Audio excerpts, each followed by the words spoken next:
Hola amigos, ¿cómo están? Matías de Vivo de Viajes. Hoy tenemos un video de Hanoi. Acabo de volver de Vietnam y tengo un montón de cosas para contarles. Consejos para viajar, qué hacer, qué comer y más. Así que quédense hasta el final. Vamos. Vietnam es un país, a mi criterio, fácil para viajar. Amigable. Por lo menos viniendo de Tailandia, llegar a Vietnam, a una ciudad como Hanoi, que es una ciudad chica, que es una ciudad cómoda, se siente como amigable. Chiquita y fácil. Puedes caminar por la calle, el aeropuerto es chico y accesible. Y los vietnameses te van a tratar muy bien. La cultura vietnamesa.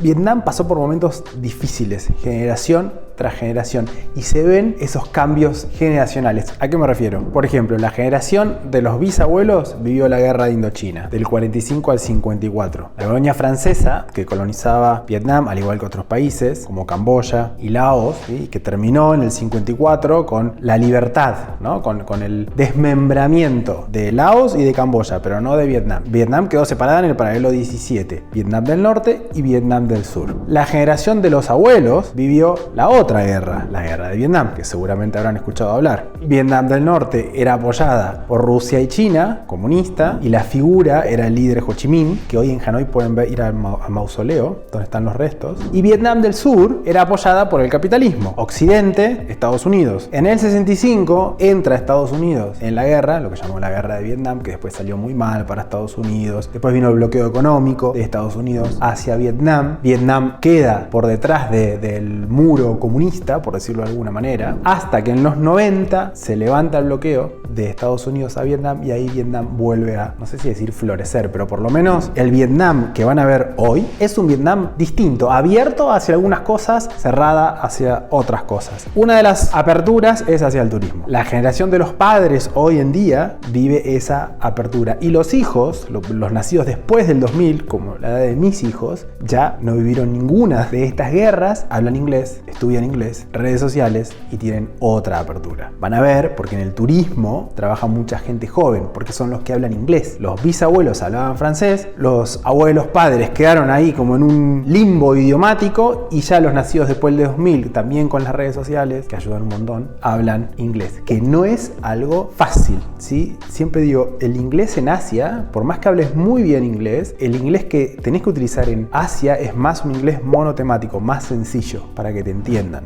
Imagínense, es muy difícil de un idioma oriental pasar al inglés, como para nosotros aprender vietnamés, coreano o japonés. Es muy difícil, son otros alfabetos. Hay que tener paciencia y hablar de manera sencilla. Bueno, el turismo hoy representa el 18% del PBI de Vietnam, muy similar a lo que es en Tailandia, ¿sí? Y es un poco el que empujó al comienzo del año 2000 por esa apertura, finales de los 90. Van a ver las camisetas rojas con la estrella amarilla, símbolo del comunismo en Vietnam, pero también van a ver Kentucky Fried Chicken, la casa de pollo, esta fast food de Estados Unidos, van a ver Domino Pizza, van a ver los bancos, van a ver un montón de símbolos que son de Occidente. O sea que es un enfoque especial, ni una cosa ni la otra. Y eso es un poco mi sensación. Es una cultura que toma lo que le sirve de Occidente o del capitalismo y se queda con lo que también le sirve, que es la historia, la cultura predecesora. Como estamos hablando de turismo, una historia que me gustó mucho es la de las aerolíneas Vietnam Airlines, que es una aerolínea que a mí me gusta mucho. Es una aerolínea que funciona muy bien en Asia, que cubre rutas internas en Vietnam. Si vas a Vietnam seguramente la vas a utilizar y que también tiene trayectos a las principales ciudades de Asia, ¿sí? Pero la cuestión es que queriendo tener una aerolínea de bandera en los comienzos de los 90, con el bloqueo no podían, porque no podían comprar aviones y seguían volando con los Tupolev rusos, que eran un peligro, por decirlo de alguna manera. Incluso si buscan información van a encontrar accidentes con los Tupolev. Entonces no podían arrancar y Francia, la vieja colonia, dio como una especie de leasing a través de Air France y bueno, ahí empezaron a tener los primeros aviones Airbus producidos en Europa. Cuando se levanta el bloqueo, ahí la aerolínea empezó realmente a comprar aviones propios o con leasing y se empezaron a armar. Y hoy cuentan con una flota importante de aviones y además hacen vuelos a Europa, a muchas de las principales capitales de Europa. Tenerlo en cuenta, es muy divertido porque en la aerolínea, antes de despegar y después al aterrizar, hacen como un agradecimiento a los pasajeros por haber utilizado las aerolíneas, que es muy bonito. Distinto, por lo menos a mí me encantaría que Lufthansa me digan muchas gracias, señor. Pero no, los alemanes son distintos. Ya que estamos hablando de aviones, sigamos con transportes. Bueno, el tráfico en Hanoi es una locura, es incomprensible. Peor que Nápoles. Si vieron el vídeo de Nápoles que está en el canal, yo diría que esto es peor que Nápoles, porque no tiene ningún tipo de lógica. Simplemente fum, fum, fum, no se respetan semáforos, absolutamente nada. Y el gran problema son las motos, ¿sí? Hay 8 millones de motos solamente en Hanoi, más de una moto por persona, ¿sí? Lo que ocurre es que las motitos son baratas. Una moto sale $1000 en Vietnam y un coche sale 30.000, lo cual la gente se tira a comprar motitos. Más el caos del tránsito, bueno, llegás de una manera rápida. Pero es divertido. En el fondo, estando de turismo, te dejas llevar con la masa de gente, moto, todos somos bloques que nos movemos. Para ir del aeropuerto al centro, al igual que si tenés que hacer un trayecto largo en Hanoi, yo te recomiendo que utilices Grab. Ya se los conté también en el vídeo de Bangkok. Grab es como el Uber de Asia. Es una empresa de Singapur, pero que se expandió por todo el sudeste de Asia. Es muy bueno porque tiene muchísimos autos, llegan en 2 minutos, sabés el nombre del conductor, sabés cuánto vas a pagar, cuánto te va a costar, tenés funcionalidades de ayuda, si tenés problemas, si tenés que pedir ayuda, con un botón pedís ayuda, podés compartir tu trayecto con algún ser cercano si querés que te vigile. Igual, como dije, Vietnam es muy tranquilo. Es muy buen servicio el de Grab. De hecho, llegas al aeropuerto, lo podés solicitar, te van a dar un punto de encuentro. Estate atento a la patente. ¿Sí? La manera de identificarlo, la forma más fácil de identificar el vehículo es con la patente, porque a veces son vehículos que no conocemos. Y después en Vietnam vas a caminar, seguramente vas a caminar un montón. Si te alojas en la zona del centro viejo, que es donde te recomiendo que te alojes, ya sea en un Airbnb o en un hotel, yo les voy a dejar un mapa de Google en la descripción donde van a encontrar recomendaciones de hotel, restaurantes, etc. Todo van a ver que está muy concentrado en lo que es el centro viejo. Bueno, como se dieron cuenta, para poder utilizar el Grab y casi para poder moverte con comodidad en Vietnam, vas a necesitar una conexión a internet, sí o sí, también para poder utilizar Google Maps. Yo utilicé una que me quedé muy contento, que te los voy a dejar abajo en la descripción. Compré un paquete para Asia, porque iba a estar viajando por distintos países, me funcionó muy bien y es muy cómodo. Simplemente llega al avión, activas y ya estás conectado. También es importante que tengas cash, dinero en efectivo. En Asia no está tan extendido el pago con el teléfono, con el chip de la tarjeta, etc. A veces sí, en los lugares tal vez más importantes que tienen el postnet, sí, pero si no, hay mucho que se paga en efectivo y en la calle. ¿Sí? Entonces, cuando llegues al aeropuerto, fíjate, vas a encontrar casas de cambio sin problema. Y si no, sacás dinero con la tarjeta de un cajero. Hablando de calle, vas a ver que muchos lugares para comer son en la calle. Son como chiringuitos, como carritos en la calle o restaurantes abiertos. Vas a ver también que así como cocinan en la calle, lavan las verduras en la calle. Se limpian también los alimentos en la calle. Bueno, cada uno hace lo que quiere. Yo recomiendo que intenten ir a restaurantes. Como es barato comer en el sudeste asiático, intenten ir a restaurantes que tienen ciertos reviews, etc. Hagan una especie de upgrade, paguen un poquito más para asegurarse que están yendo a un restaurante con cierta reputación, por decirlo de alguna manera. Si no estoy diciendo que comer en la calle es malo, nada que ver, sí, pero tal vez a veces nosotros no estamos acostumbrados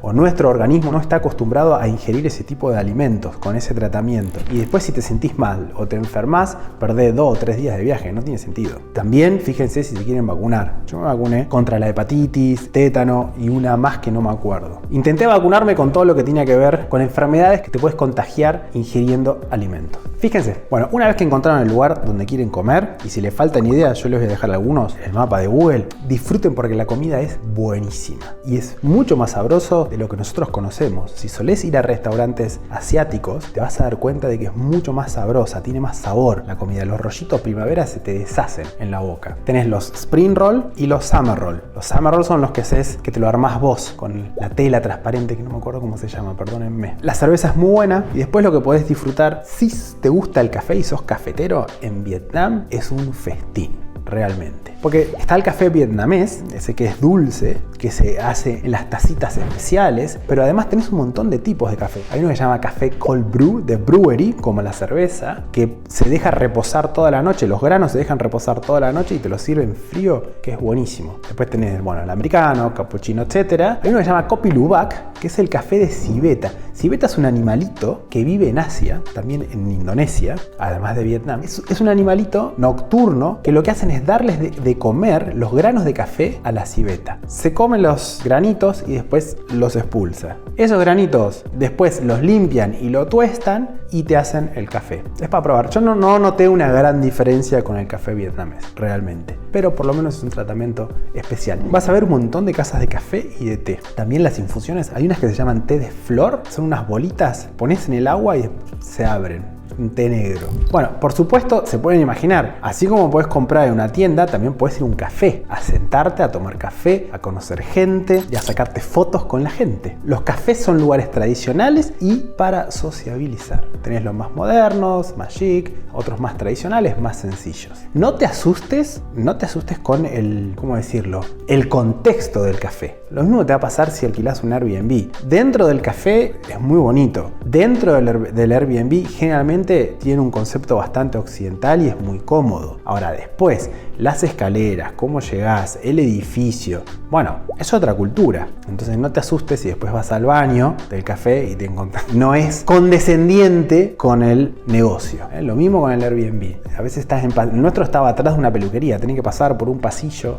Bueno, avancemos. ¿Qué hacer en Hanoi? Si estás, por ejemplo, 2 días. Un día se te va a ir. Entre que visites el Templo de la Literatura y los cafés, se te va a ir. El Templo de la Literatura, atención, es el templo más importante de Hanoi, por lejos. No es un templo budista. Por empezar, el 85% de la población en Vietnam no es religiosa. Y este templo no es budista, sino que es confucionista. En el 1970, la dinastía Li lo construyó siguiendo la filosofía confucionista de Confucio, que era chino. El confucianismo no es una religión, no tiene dogmas, es más bien una filosofía y diría una forma de vida y de gobierno social. Tiene que ver con la armonía, con el cielo y la tierra, el yin y el yang. ¿Se acuerdan? El dibujito de los dos colores, blanco y negro, que son complementarios y armónicos. Y tenés el yin, que es la tierra, la mujer, la absorción, lo negativo, y tenés el yang, que es la fuerza, cielo, lo luminoso, lo masculino, lo penetrante. ¿Sí? Todos estos valores, tanto yin y yang, son complementarios y un fusionismo habla de cierta armonía en lo individual, pero también en lo social. Lo social es muy importante en el confucianismo y también tiene que ver con una estructura de vida, ¿no? Los fuertes y los débiles. Los fuertes estaban más cerca del cielo, los débiles más de la tierra, y las injusticias sociales tenían que ver con el cielo. Tenía una manera de justificarlo a eso. Es muy interesante, es toda una estructura social. El emperador, después seguía el padre de familia, que también era el que tenía que inculcar los principios de Confucio a los suyos. Todo ocurría bajo cierta armonía. La educación es muy importante como una manera no solamente de crecer individualmente también, sino que dar un aporte a ese sistema, a esa sociedad. Esto lo van a ver en el templo. No van a ver budas como en Tailandia. A lo sumo verán estatuas con el sombrero de Confucio. Creo que hay una especie de museo adentro del templo de la literatura. Fíjense, está escondido a un costadito. Si entras, la entrada principal al final a tu derecha. Es muy interesante ese museo, muy chiquitito, porque te muestra un poco. Era la universidad, el templo, ¿no? Era el centro de educación. Entonces tenés las vestimentas que utilizaban, los test o los exámenes que hacían, material caligráfico para escribir, tintas, plumas, era como una universidad, el centro de educación, el templo de la literatura. Bueno, como les dije, les recomiendo mucho que vayan al templo de la literatura y enfrente también les voy a dejar un cafecito, ahí está, para que después cuando salgan, porque hace mucho calor, se toman un café fresco, con hielo. Bueno, el primer día ya se te fue en Hanoi. Para el segundo día, ya que estás en Hanoi, seguramente escuchaste hablar de la bahía de Halong. La bahía de Halong es el lugar más visitado de todo Vietnam. Está a unos 170 kilómetros de Hanoi, la bahía de Halong. Son unas 2 horas, depende del tránsito, pero 2 horas seguro, de autopista, entre comillas. La bahía de Halong son unos 1500 metros cuadrados, es gigante, que tiene más de 1600 islas de piedra caliza. El lugar es precioso, principalmente al amanecer y al atardecer, y solo se puede recorrer con cruceros. Bueno, estás ahí, hay que hacerlo, pero es un lugar también, les aviso, muy turístico. Voy a hacer otro vídeo donde cuento en detalle cómo es la excursión y doy mi versión, que les aviso que va a ser bastante crítica. Está declarado Patrimonio de la Humanidad por parte de la UNESCO y, como les decía, la manera de llegar ahí es en barco. Si te conviene, realmente te conviene contratar, no hay otra opción, te conviene contratar las excursiones desde Hanoi, que te pasen a buscar o te vas al punto de encuentro, pero si no, tenés que hacer esas 2 horas de Hanoi hasta la bahía de Halong, la Halong Bay, hasta donde tomás el barco por tu cuenta. y es complicado de coordinar, no es fácil el transporte público. Te conviene salir directamente de Hanoi. Y después tenés que elegir si haces un tour de un día, de una noche, 2 noches o hay hasta 3 noches. Piense que cualquier barco que te tomes va a ser el mismo recorrido. Lo va a hacer más rápido o lo va a hacer más lento. O sea que no es que si estás 1 o 2 noches vas a ver más cosas. No, esto es muy convencional. No hay otra manera de hacerlo. Pero bueno, eso se lo voy a explicar en más detalles en otro video sobre la bahía de Jalón. Bueno, espero que les haya gustado el video. Si les gustó, los invito a que se suscriban al canal, donde hay un montón de videos, no solamente de Asia, también de otros lugares en Europa, Latinoamérica, etc. Un like y dejen sus comentarios, que como siempre digo, eso motiva para seguir viajando y haciendo contenido. Que tengan un buen viaje a Vietnam.